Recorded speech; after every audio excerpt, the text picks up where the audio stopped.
It is touch. Yeah, give me. Yeah, give me frequent. Good afternoon. Thank you for inviting me, Dr. Satyanarayana Garu, VC, and Dr. Jagannath Garu for inviting me for lecture on the DBS. So here I am going to talk primarily on the DBS of Parkinson disease. So because it's a more commonly what we are doing surgery compared to other DBSs.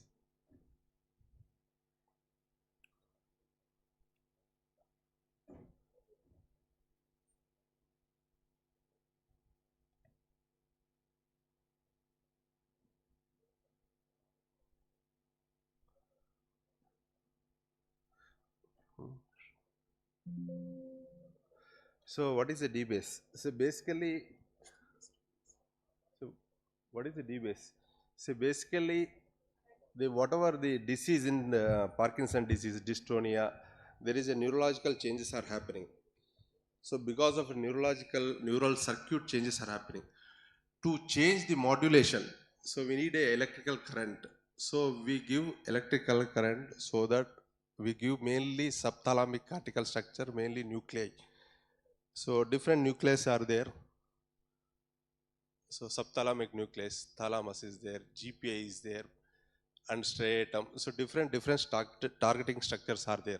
Primarily for Parkinson DBS, we use STN and GPA. So these are the structures located in the deep inside. So we use different methods to target. So what is the history of DBS? Actually, it was started initially the people who are doing electrical stimulation of the cortex, followed by striatal stimulation, followed by stimulation of the GPA, followed by and hypothalamic region. Different nucleus they were doing. So slowly evolved into the full DBS. So what is the principles of this DBS? So how it works? What is the important of thing? So basically here we are going to give a current. So the electrical. So cathodal act stimulation result depolarization, anodic hyperpolarization. It's a different monophasic, biphasic, triphasic stimulations we give, and monopolar and bipolar electrodes we use. Mainly the current what we use amplitude and pulse width and frequency. All these three parameters we give so that it stimulates, in turn it modulates the neural circuits. So what is the mechanism? See, some people say hypothesis depolarization, inhibition. Some people say excitation hypothesis, and the disruption hypothesis. Means it stimulates all the neural nerve endings. It results in the release of the glutamine, GABA, and acetylcholine. Different locations it releases. So end result is there is a jamming effect happens at the target area.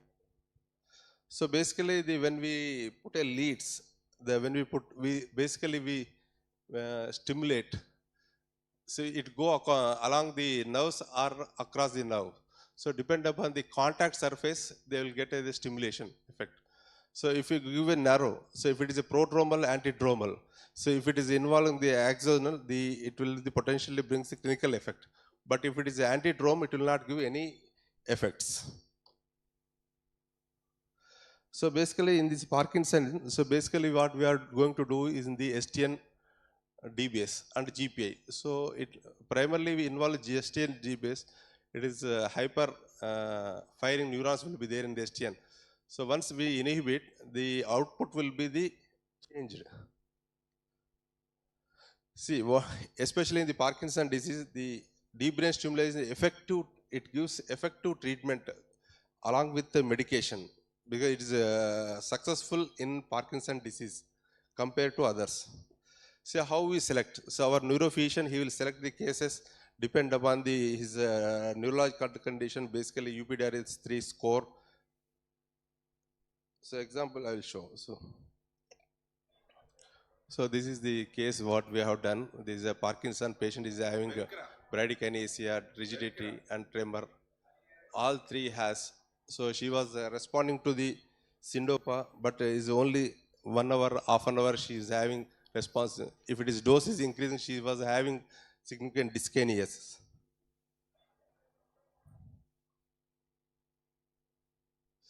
So what is the best candidate? So all this was chosen uh, by the neurophysician who are working with us.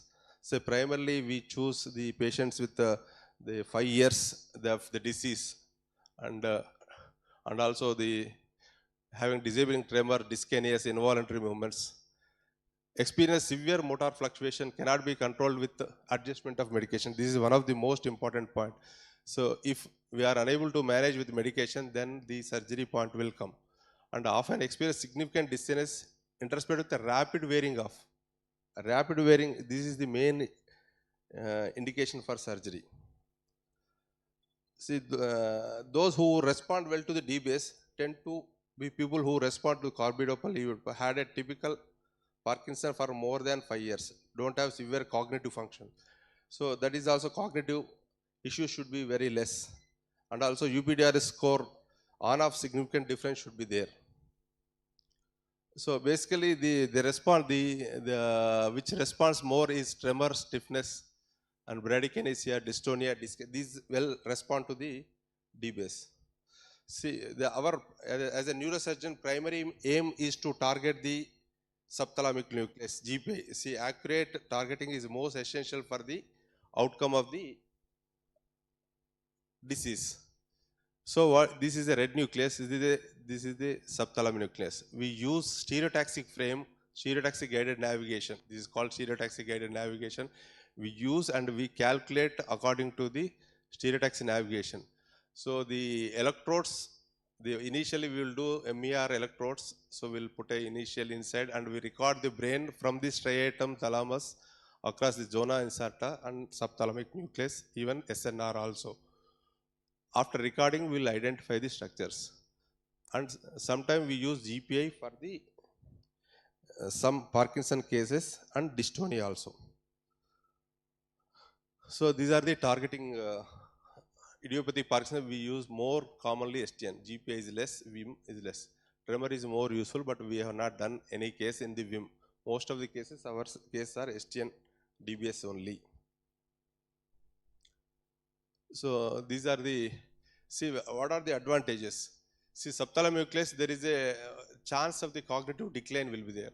There is a globus pallidus, there will not be much cognitive effect, but the dose will not decrease. Ventral intermediate others, they have the tremor, tremor success rate is more, but we are not doing this anything anymore. More of a subthalamic nucleus or globus pallidus interna we are targeting. So how we'll plan? So the planning of the DBase, so first initially selection of the target and type of the electrode and all this will decide. And targeting based on stereotaxy based imaging and basically MRI we use, CT scan we use, we merge both. And also after planning through the, so after this is a CT scan, this is MRI, this is CT scan. We both merge, we use these to get targets. With these targets, we target. So we do intraoperative monitoring and assessment stimulation and finally lead place. And after that, post-operative CT scan will do. Sometimes we may have complication. Rarely it will have only less than one. So this is frame is required. This is a CRW frame which gives the navigation. Is a CRW frame, fixed rigid navigation it is called. So this will we use for the targeting. So how you target STN? See, there are two methods of the targeting. Is direct targeting. Another is indirect targeting. We use a red nucleus method. From the lateral bottom red nucleus, it is 3 mm is the STN. Here, the identifying STN directly. So this is the navigation parameters. So GPA also use same method. So once the frame, so we make a two small holes. It is a 14 mm burr holes. We make a hole and we'll put a electrodes.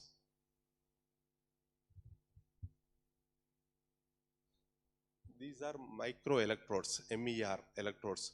So it has a two functions. One is recording function of the neurons, another is stimulation function. Because initially when we are recording, when we are recording, we're recording through the all the structures which pass through, like from the except cortex, we go from the striatum, ventral thalamus, and zona incerta, subthalamic nucleus, and also SNR. So when we use the trajectory of MER, what I showed, so there is, you can see there is a high frequency firing, large base will seen in the STN type of D base. This is one of the classical. See, these is not showing any firing. This says show there is a firing in the STN.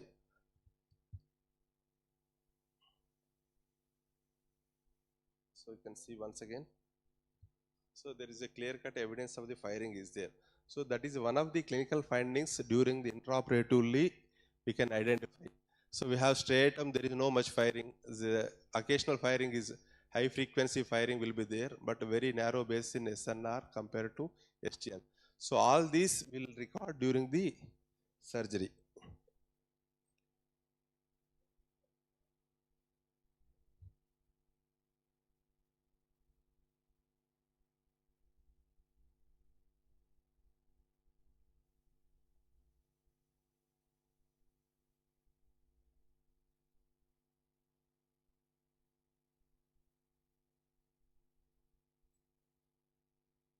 So another important is when we target, so we have to target in subthalamic nucleus. It is a very small nucleus. It is around 5 mm to 3.75 mm.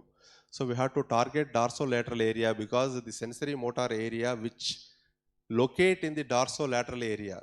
So if you use anteromedial, which has a wooden cognitive disturbances, but if you do in the sensory motor area, so the success rate is more compared to other area.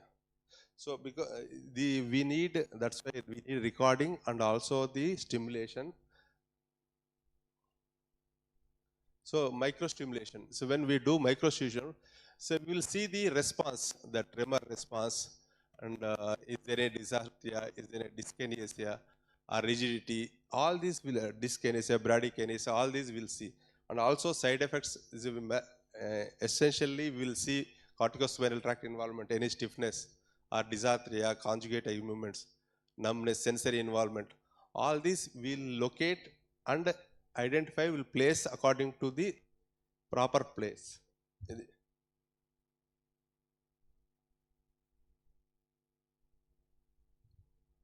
So, and also macro stimulation, stimulation. So we'll see the, is there any side effects are there? Is a corticospinal tract or medial lemniscal or any paresthesia, any third nerve, hypothalamus, SNR, red nucleus. All these we'll see before placing the lead. So once placed it will look to be like this. So both electrodes which are going into the STN, so both.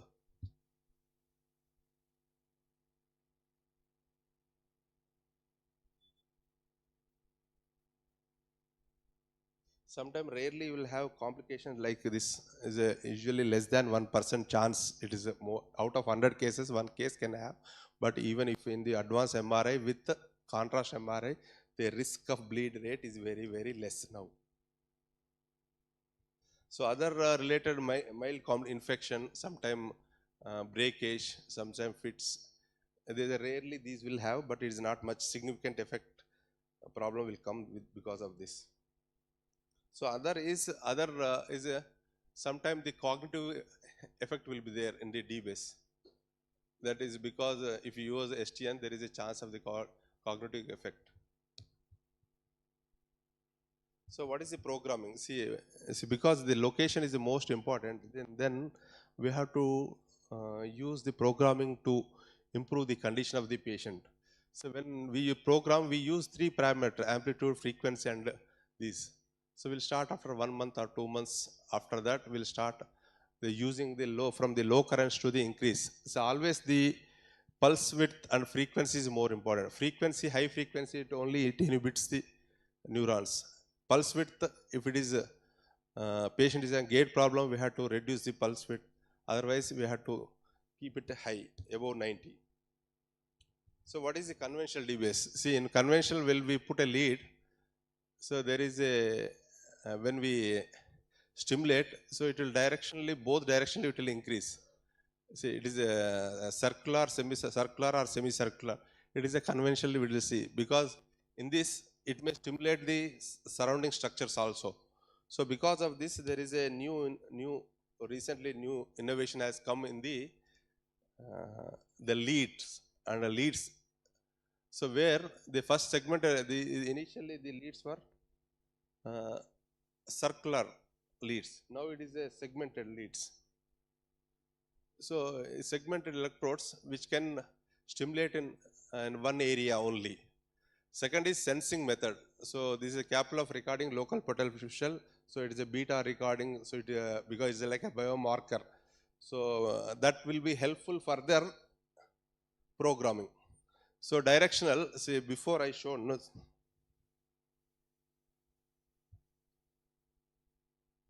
so here the stimulation we can change. We can change one side or two different multiple current controls we can make. So and also side we can use, and circular also we can use. So this is the advantage of the current new leads, which gives mainly reduced side effects and targeted stimulation. So the even if you have the near to the corticospinal tract, it can get reduced, that reduced side effects, targeted stimulation, expanded therapeutic window, and directional window provides a wider therapeutic window compared to conventional DBS, and energy efficient. So the current requirement will be less compared to this. So these are the current leads which is most essential. So these are the leads. These are the recordings. This is a stimulation amplitude. So these, because of the local field potential recording new biomarkers has come. This will aid in the programming. Next speaker is going to talk more about on these biomarkers, and so this is called beta power or beta band. So which will in the future it is going to program on its own. So like a beta power is correlated with PD symptom severity, is therapeutic target, feedback signal is adaptive DBS. So it can adaptive DBS can be done because of the beta power. So initially we investigate anatomical relation and both electrophysiological and biomarkers. So if both will give sweet spot for the targeting.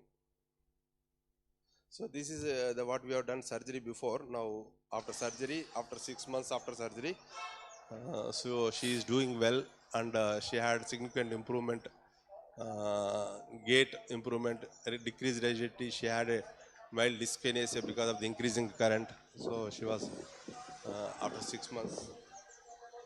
This is a recent one. So always should not think that it is a rosy, because sometimes what will happen is,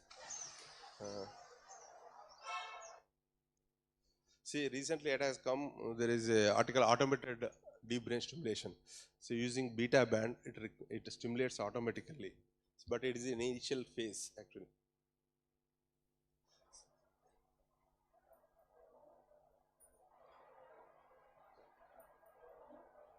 So this patient, see, we have done DBS after 1 year.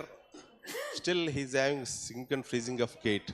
So we have changed all the parameter. We have not used in this case any directional lead actually. 1 year back we have done.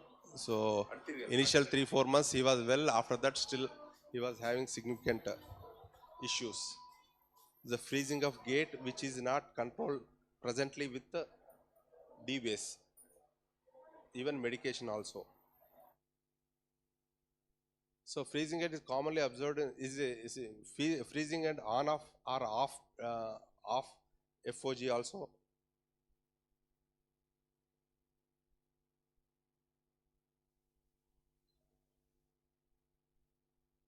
So that is a freezing of gait, one of the main problems in this, because the cortical modulators, a lot of cortical modulation is happening in the cortex region. Because of that, so it is not able to control the movements. Evidence says that motor cortex perpetuation mutating postural gait process influenced by cognitive impairment, initial sensory motor condition, environmental perturbation, other factors also playing role. So transmagnetic stimulation has a role, partial role in this. Deep brain stimulation has challenges, needs further research to understand pathophysiology. Further, final. Thank you all for the participate. So giving opportunity. So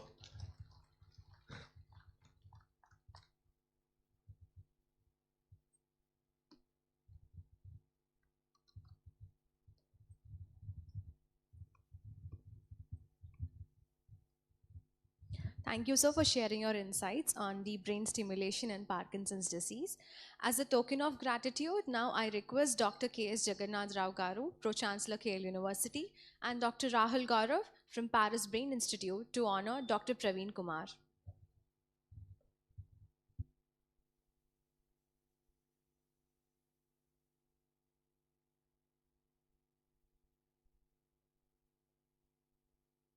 With Srinivas Reddy Garu and also with Praveen Kumar, no, on working on pathophysiology. Further, now Daniel is also with us to join. So one of our PhD student, now going to visit his facility, see the surgeries, understand many things.